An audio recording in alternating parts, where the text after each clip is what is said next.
what they wanted the world to remember, and sometimes what they wanted the world to forget. In the spring of 2025, a small estate auction in Northern Europe displayed hundreds of forgotten items collected from an old family library.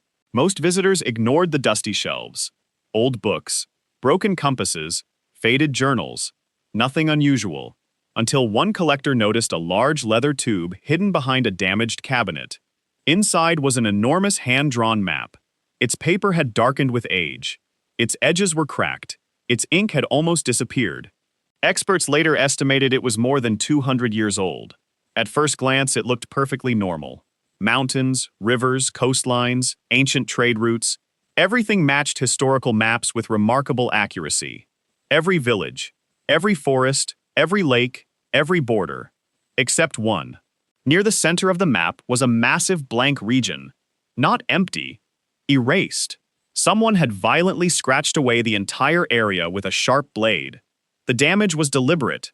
Layer after layer of paper had been removed. Whoever did it wanted to make sure nothing beneath could ever be read again. But they missed one tiny detail. Near the edge of the damaged section, barely visible beneath centuries of dust, a single handwritten sentence survived. If you find this place, do not let anyone know. No signature, no date, no explanation. Auction staff assumed it was simply an old curiosity. But when historians compared the map with dozens of others from the same period, something impossible appeared. The erased region was far too large to be an accident. It covered hundreds of square kilometers. No cartographer would remove such a vast area without reason. Even stranger, the rest of the map showed incredible precision. Every mountain aligned with modern satellite measurements. Every river followed today's geography almost perfectly. It was as though the unknown mapmaker possessed knowledge far beyond his own century. Only one location had been intentionally destroyed.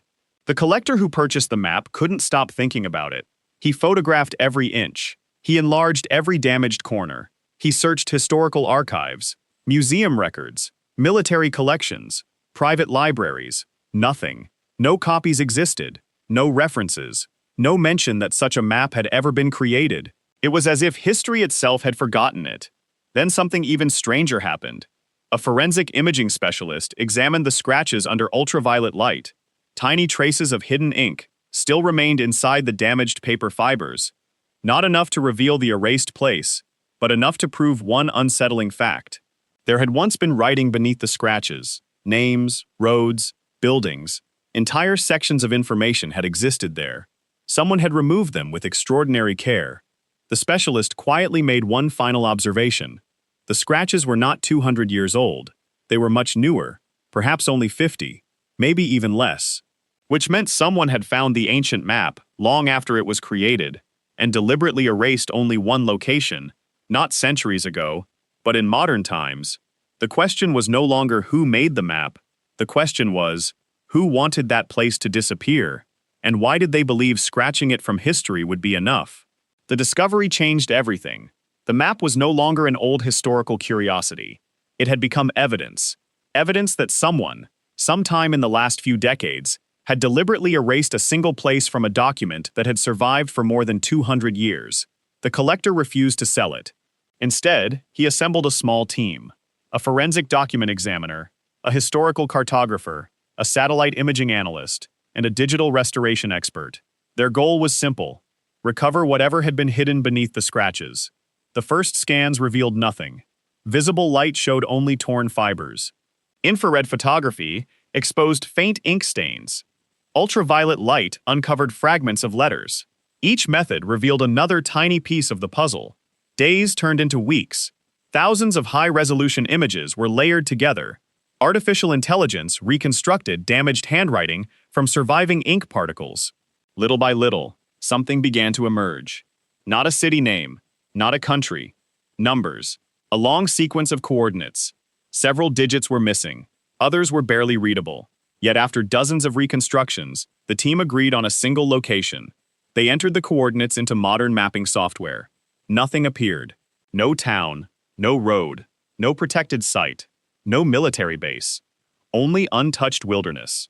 At first, they assumed the coordinates were wrong, but every independent reconstruction produced nearly the same result. The destination never changed. The analyst checked historical aerial photographs dating back almost 80 years. Again, nothing. Just forests, mountains, empty land. Then he searched declassified military flight images. One photograph caught his attention, taken decades earlier. Across one corner of the image ran a thick black rectangle. Someone had physically blocked part of the photograph before it was archived. The missing section matched the recovered coordinates almost perfectly. Coincidence seemed impossible. They searched deeper. Old geological surveys, railway construction plans, telephone infrastructure, weather stations, mining permits, tax records. Every archive showed the same strange gap. The area simply did not exist. It was as if every government department had independently forgotten the exact same place. The historical cartographer made another unsettling discovery. Several 19th century maps contained rivers that suddenly stopped, roads that ended in open wilderness, trade routes that vanished without explanation. All of them pointed toward the missing coordinates. Something had once connected to that location. Then every reference had been quietly removed. Not just from one map, from history itself. Late one evening, while comparing satellite imagery from different years, the imaging analyst noticed something unusual. Modern satellites showed dense forest. Older commercial imagery showed the same. But one early satellite image contained a faint geometric pattern beneath the trees. Perfect straight lines, impossible angles. They resembled streets. The image quality was poor. The pattern disappeared in every later photograph. Some suggested it was compression noise. Others blamed shadows. But when the analyst enhanced the image, the pattern became clearer. Rows of rectangles, wide intersections, large structures. It looked disturbingly similar to an abandoned city hidden beneath the forest canopy. Then the team's computers began behaving strangely. Files disappeared, recovered images became corrupted, external drives suddenly failed, cloud backups returned empty folders. The digital restoration expert assumed it was hardware failure, until one security log appeared. Someone had remotely accessed their research server. No files were stolen. Only one folder had been opened, the folder containing the recovered coordinates. The connection originated from an anonymous government network that could not be traced further. The intrusion lasted less than 40 seconds. Then, it vanished. No message, no warning, only silence. The collector looked around the room. No one spoke, because they all realized the same terrifying possibility. If someone was still monitoring those coordinates, then whatever had been erased from every map might not have been forgotten after all. No one suggested calling the authorities. After the server intrusion, that idea disappeared without discussion. If someone inside an official network had accessed their research, reporting it could mean handing over everything they had uncovered. So they made a different decision. They would go to the coordinates themselves. The team traveled separately, different flights, different rental vehicles, no shared reservations, no public posts, no digital trail. 48 hours later, they reunited in a remote mountain village, the last inhabited place before the wilderness began. The village was small, only a few stone houses, one grocery store, a weathered cafe, and a hotel that looked as though time had forgotten it. When the owner learned where they planned to hike, his expression changed. "You won't find anything there," he said quietly. The collector asked if anyone had ever explored the area. The old man hesitated. Then he answered with a question. "If there's nothing there, why are you looking for it?" No one replied. The next morning, they left before sunrise. At first, the journey felt ordinary. Dense forest, cold streams, steep hills. The coordinates slowly counted down. Then the equipment began to fail. The first GPS froze. The second drifted several kilometers east. The third displayed impossible numbers. Their satellite phones searched endlessly for a signal. It never found one. Their digital compass spun in slow circles. Even mechanical compasses refused to settle. The document examiner smiled nervously. "Magnetic interference," he said. No one looked convinced. Hours later, they reached an old stone bridge. It crossed a river that appeared on no modern map. The bridge was ancient. Its surface was worn smooth by thousands of footsteps. Yet the forest on both sides showed almost no sign of human activity. Someone had built it. Many people had crossed it. Then, everyone had disappeared. Beyond the bridge, the atmosphere changed. The air felt unnaturally still. There were no birds, no insects, no wind moving through the trees. Only silence. Not ordinary silence, the kind that made every footstep sound too loud. The historian noticed something carved into a fallen milestone. Most of the inscription had eroded away. Only 3 words remained: beyond this point. The rest had been deliberately chiseled off. A few hundred meters farther, they found the first undeniable clue: an old cobblestone road, perfectly straight, perfectly level, buried beneath roots and moss. Nature had tried to reclaim it, but it had not succeeded. The road stretched into the forest, toward the missing coordinates. The satellite analyst checked historical engineering records stored on his laptop. No registered road had ever existed here. Yet beneath their boots lay a construction project that would have taken years to complete. Someone had built an entire transportation route, then erased every official record of it. As evening approached, the forest began to thin. The trees opened into a wide valley. Mist drifted slowly across the ground. The setting sun struggled to penetrate the fog. At first, they thought they were looking at strange rock formations. Then the shapes became clearer. Straight walls, broken rooftops, collapsed chimneys, rows of empty buildings. An entire skyline emerged from the mist. No village, no isolated ruins. A city. Hidden in complete silence. No maps showed it. No records mentioned it. Yet it stood directly in front of them, untouched, waiting. The collector raised his camera. He pressed the shutter. Nothing happened. The screen flashed once, then turned black. Every battery they carried suddenly dropped to 0. One by one, every electronic device stopped working. Only an old mechanical wristwatch continued ticking. Its hands showed 6:14. Exactly 1 minute later, it stopped too.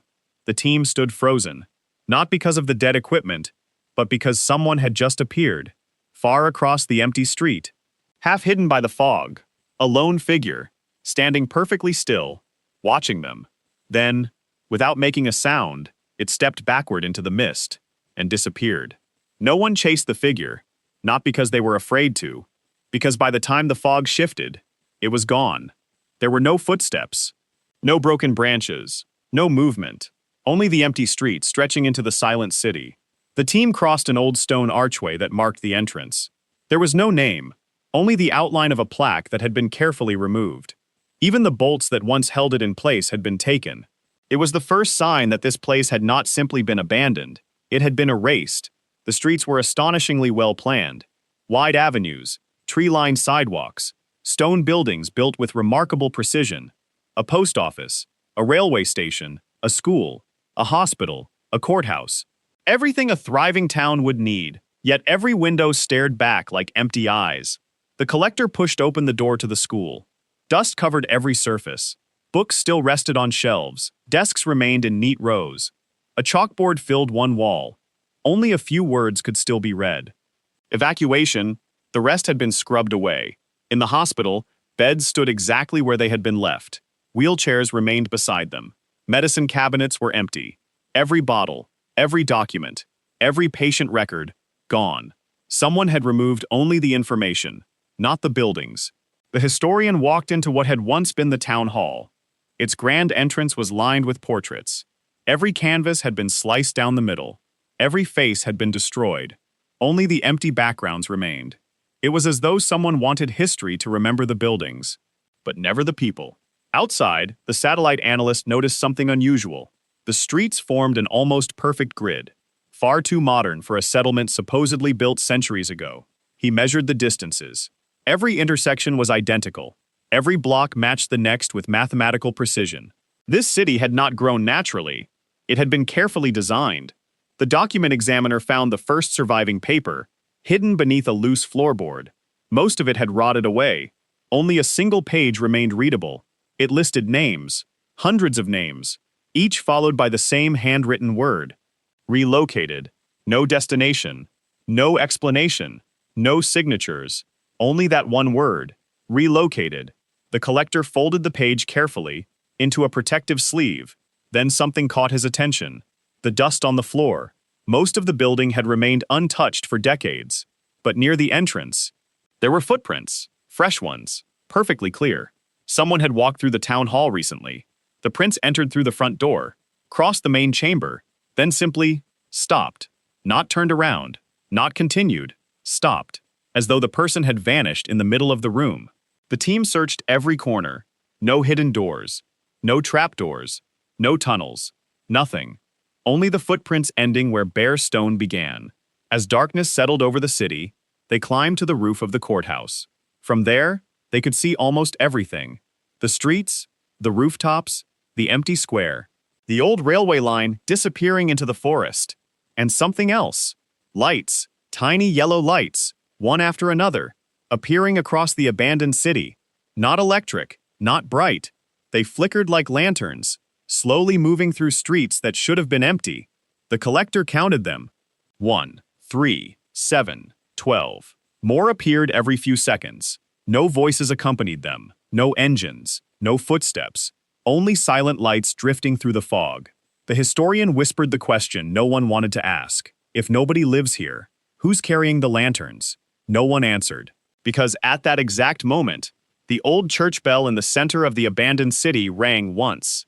A deep, metallic sound echoed across every empty street. Then, a second time. Then, a third. The sound rolled through the valley, as if announcing that strangers had arrived. And somewhere beyond the fog, something had heard it. The church bell fell silent. Its final echo drifted across the rooftops. Then everything returned to stillness. No footsteps, no voices, only the lanterns. They continued moving through the streets below, slowly, deliberately, always just beyond the edge of the fog. The team decided not to follow them. Not yet. Instead, they searched for the one place most likely to contain answers. The city archives. Every town has one. A place where births are recorded. Land is registered. History is preserved. If this city had ever officially existed, its records should still be there. The archive building stood beside the courthouse. Unlike the surrounding structures, its heavy iron doors were locked. The lock had rusted decades ago, but something was strange. The hinges had fresh scratches. Someone had opened those doors recently. Inside, the air was cold. Row after row of metal shelves stretched into darkness. Thousands of folders, thousands of storage boxes. Yet almost every shelf was empty. Labels remained. The documents did not. Someone had removed the files with remarkable precision. Entire sections were missing. Not scattered, not stolen in haste. Cataloged, sorted, taken. The historian ran a flashlight across the shelves. One label stopped him. Population census. Every folder beneath it was gone.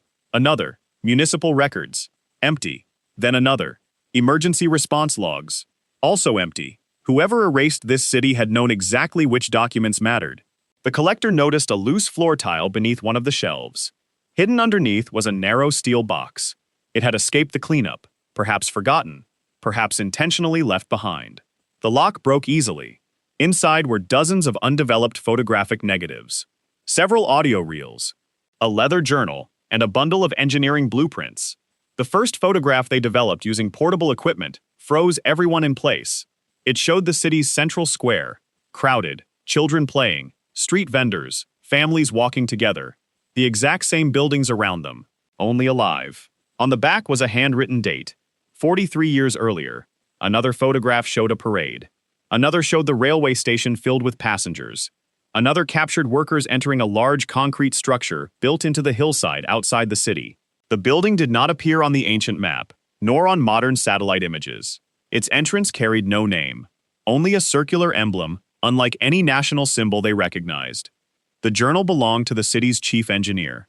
Most pages described ordinary maintenance, water systems, road repairs, bridge inspections. Then, without warning, the entries changed. They expanded the lower facility again. They say it is perfectly safe. No one believes them.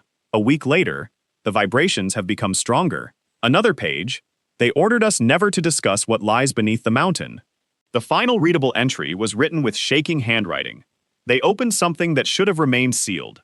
The remaining pages had been torn out, not decayed, removed. The engineering blueprints revealed a network of tunnels beneath the city, far larger than anyone expected. Storage chambers, power systems, research laboratories, elevators descending hundreds of meters underground. But one section had been covered with thick black ink. Someone had deliberately censored the deepest level. The satellite analyst compared the blueprint with modern elevation data. His face turned pale. The mountain is hollow. The tunnels occupied an enormous underground complex. large enough to hide beneath the entire valley. Then, a sound, very faint, metal scraping against metal, coming from somewhere below them. The team switched off every flashlight. Silence. Another scrape, closer now. Then, the unmistakable noise of an old elevator beginning to rise. One that should not have had power. One that had supposedly been abandoned for decades. The floor beneath their feet vibrated gently. A dusty indicator panel on the far wall flickered to life. For the first time in decades, a single light illuminated beside one word, ascending. No one moved. The indicator remained lit, ascending. A low mechanical hum echoed beneath the archive floor. Slow, heavy, ancient. It sounded like machinery that had slept for decades and had just awakened. The team followed the vibration to the basement. Behind a row of empty filing cabinets, they found a reinforced steel door. It matched the engineering blueprints exactly. Someone had tried to hide it by building the archive around it. The door stood slightly open. Fresh scrape marks crossed the concrete floor. Someone had entered recently. The air flowing from inside was colder than the night outside. It carried a faint metallic smell. Not rust, something sharper. The staircase descended deep into the mountain.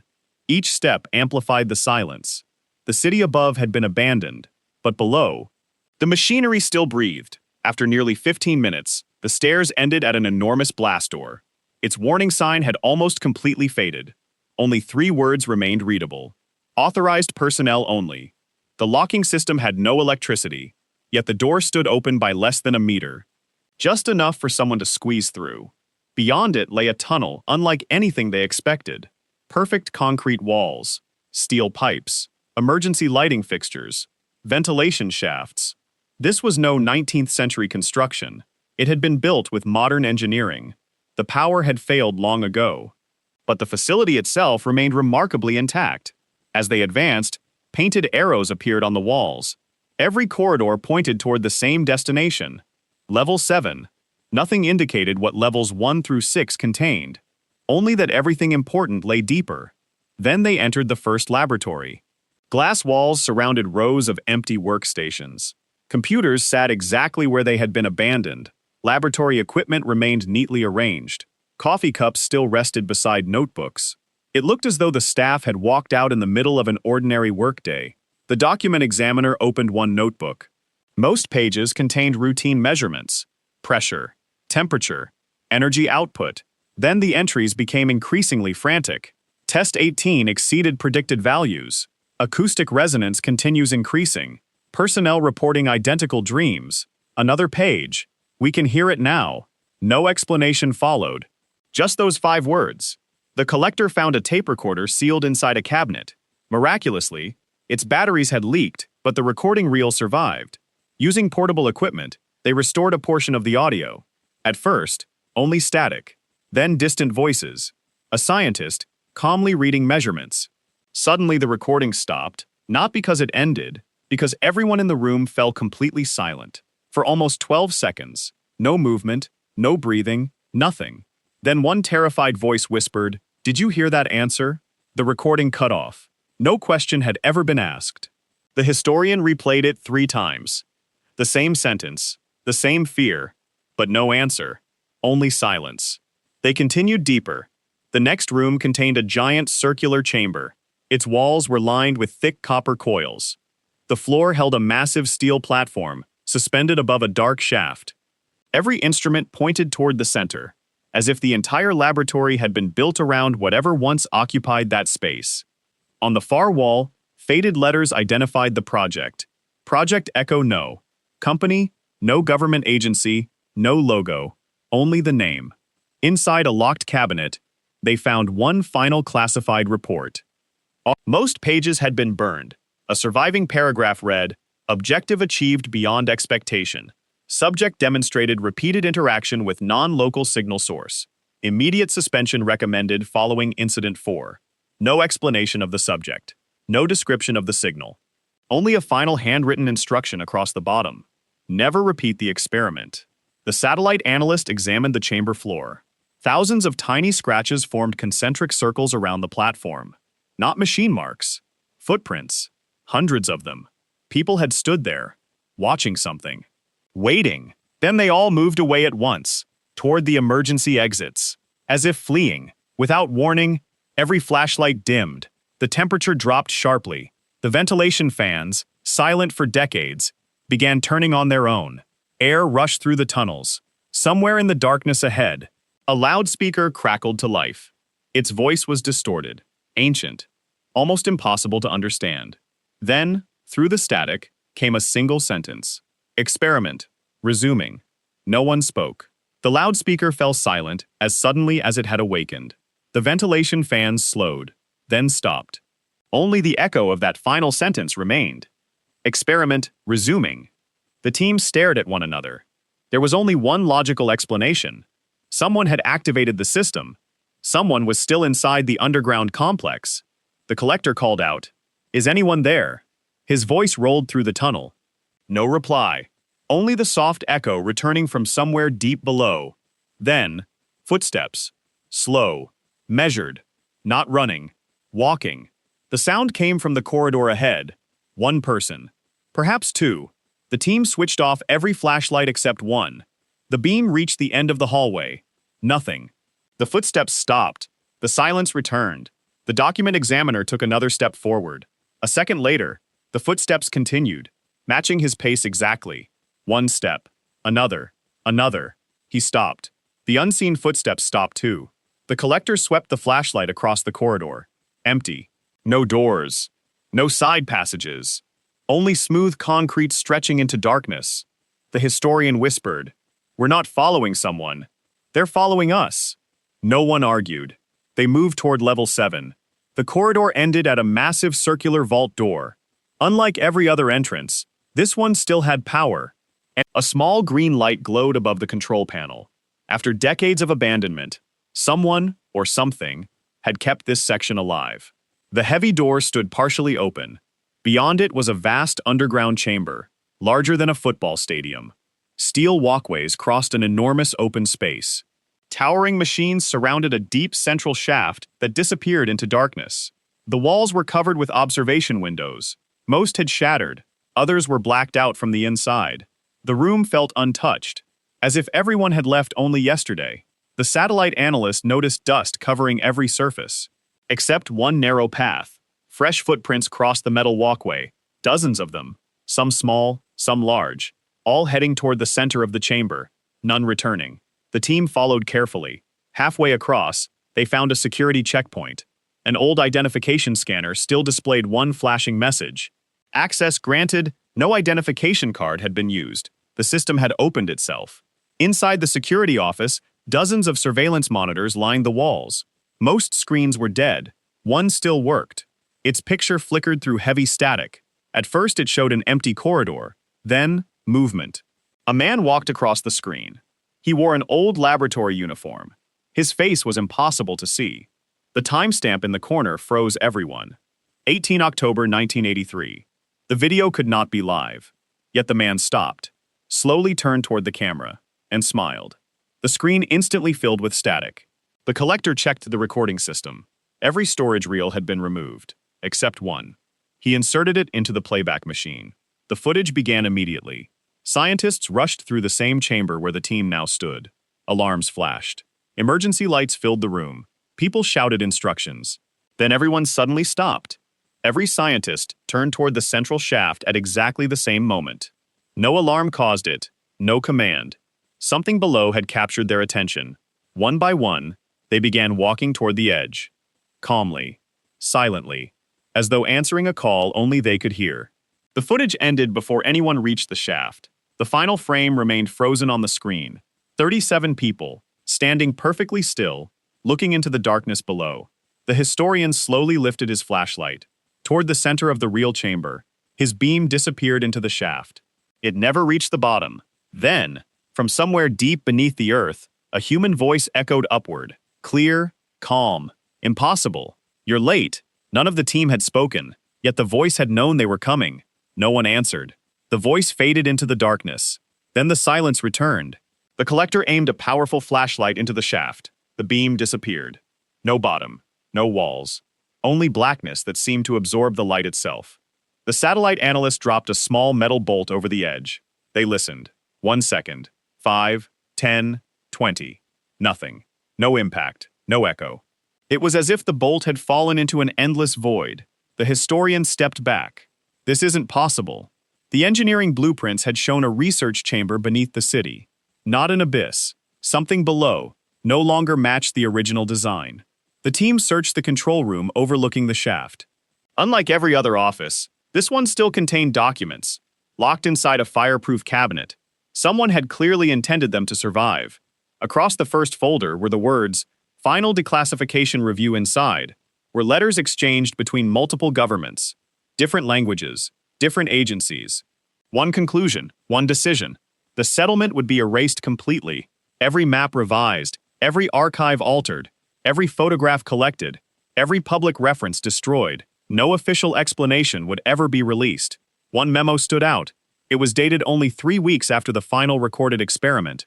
Its last paragraph read, "The geographic location will remain physically inaccessible to the public through administrative suppression and controlled historical revision." The collector frowned. Physically inaccessible? How could paperwork make a place inaccessible? Another folder contained satellite photographs. The oldest images clearly showed the city. The next year's images showed heavy cloud cover. The year after that, the city was gone. Only forest remained. The analyst compared the photographs pixel by pixel. The trees had not grown naturally. Entire forests had appeared almost overnight. Not planted, not spread gradually. Simply present. The environmental records were even stranger. Weather stations surrounding the valley had all stopped reporting data on the same day. Air traffic had quietly been rerouted. New hiking maps ended several kilometers short of the city. Road signs pointing toward the valley had disappeared. Even railway schedules had been rewritten. It was the largest coordinated cover-up any of them had ever seen. Then the historian opened the final folder. It contained witness interviews. Every witness described the same event differently. One claimed a brilliant light emerged from beneath the mountain. Another described complete darkness swallowing the valley. One insisted everyone simply walked away. Another swore the city vanished in seconds. No two stories matched. Yet every witness repeated one identical sentence. It asked us to remember. No one explained who it was, or what had asked. The document examiner turned to the last page. A handwritten note had been added years later. No signature, only one sentence. "We did not erase the city. We erased the road leading to it." The room fell silent. Outside, a faint vibration shook the building. Not an earthquake, a rhythmic pulse. Slow. Steady. The same pulse repeated every few seconds. The lights above the control panels suddenly flickered on. Monitors awakened across the room. Old systems began booting by themselves. One screen displayed a live camera feed. Not from 1983. From now. It showed the team standing inside the control room. The angle came from the ceiling directly above them. Another monitor activated. A different room. Another. Another. Dozens of cameras were still operating throughout the underground complex. Someone had been watching every step they had taken since entering the facility. Then every monitor changed simultaneously. Each displayed the same message. Observation complete. A second line appeared beneath it. Welcome back. No one in the room moved. The words remained on every monitor. Welcome back. Not welcome. Welcome back. The implication was impossible. The team had never been here before. Had they? The collector reached toward one of the keyboards. It powered on immediately. No password, no security prompt, only a single menu. Project Echo. Final archive inside were hundreds of classified files. Most had already been deleted. Only fragments remained. Enough to reconstruct the final days of the city. The earliest reports described Project Echo as a communications experiment.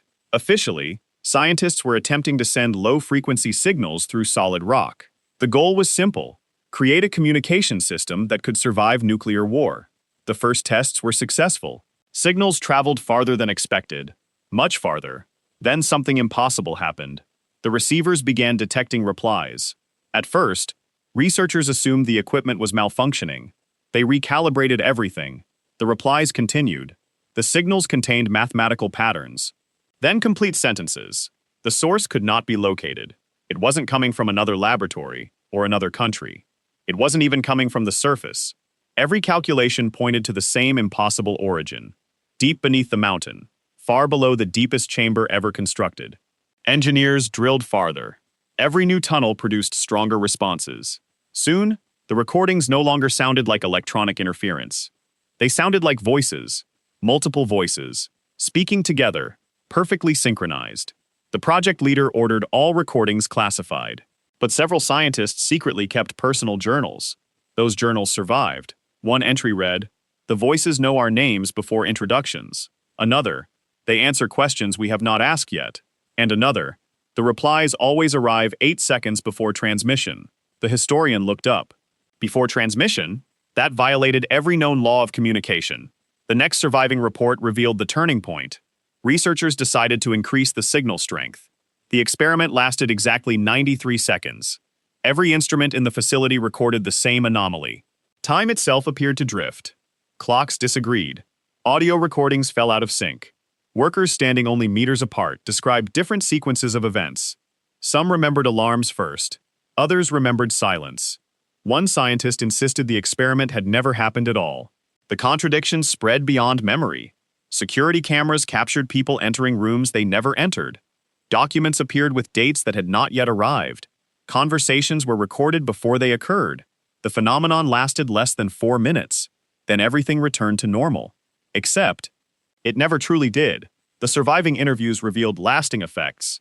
Residents reported hearing conversations from the future. Others recognized strangers they had never met. Children described streets that no longer existed. Entire families began remembering completely different versions of the city's history. Some insisted there had always been 2 churches. Official records showed only one. Others remembered a river flowing through the eastern district. There had never been a river. Reality itself seemed to be losing agreement. The governments reviewing the incident reached a terrifying conclusion. The city could no longer be trusted as evidence. No one agreed on what had happened. No one even agreed on what the city looked like. Every witness told a different truth. The easiest solution was to erase the city altogether. Not because they understood the phenomenon, because they didn't. The collector closed the final journal. For a long moment, no one spoke. Then the loudspeaker crackled again. This time the voice was perfectly clear, not distorted, not mechanical, human, calm. "You've almost remembered." Before anyone could react, every light in the chamber went out. Complete darkness. Then, one by one, the team's own memories began returning. Not memories of their childhood, not memories of this investigation, memories of walking these same corridors many years ago. Impossible memories. Memories that should not exist. The darkness lasted only a few seconds. When the emergency lights returned, nothing looked different. The chamber was the same. The machines were silent. The shaft remained endless. But the team was no longer the same. Each of them remembered something impossible. Not clearly. Only fragments. A corridor they had never walked. A laboratory they had never entered. Conversations with people they had never met. The memories felt real. Too real. The historian suddenly spoke. "I know where the exit is." No one had shown him. Yet he walked without hesitation. Left, right, down another corridor. Every turn was correct. He could not explain how he knew. The collector stopped him. "Have you been here before?" The historian stared at the floor, then quietly answered, "I don't know." They reached a final room that did not appear on the blueprints. Its steel door had no number, no warning signs. Inside was only a single table. On the table rested a leather-bound ledger, untouched by dust, as if someone had placed it there only moments earlier. The first page carried one sentence, "For those who return." The remaining pages contained hundreds of names: scientists, engineers, military officers, visitors, explorers. Each name had a date beside it. Some dated back more than a century. Others were surprisingly recent. Then the collector found another name, his own, written years before he had discovered the map. He stepped backward. No. The others searched the ledger. Each found the same thing, their own names. Already written. Already waiting. No one understood. Then they reached the final page.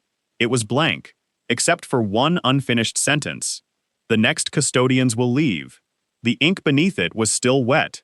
A sound echoed from the endless shaft. Not a voice. Footsteps. Many footsteps. Hundreds of them, slowly climbing upward. The team looked toward the darkness. The sound grew louder, closer, yet nothing appeared, only the noise. The collector made his decision. He gathered every photograph, every journal, every blueprint, every surviving document, everything they had found. They left the underground facility before sunrise. They never looked back.